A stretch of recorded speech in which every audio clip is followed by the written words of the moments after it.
So hi hello மக்களே, welcome to my channel. எல்லாருக்கும் வணக்கம். நேற்று நம்ம திருக்கழிக்குன்றத்தில் சித்திரை திருவிழாவான தேர் திருவிழா 7ஆம் நாள் நடந்துச்சு. அதை பற்றின வீடியோ தான் இது.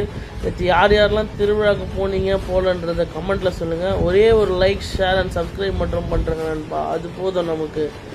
இது பார்த்திங்கன்னா டோட்டலாக 10 நாள் திருவிழா. அதில் 10 நாளில் 7ஆவது நாள் திருவிழா இது.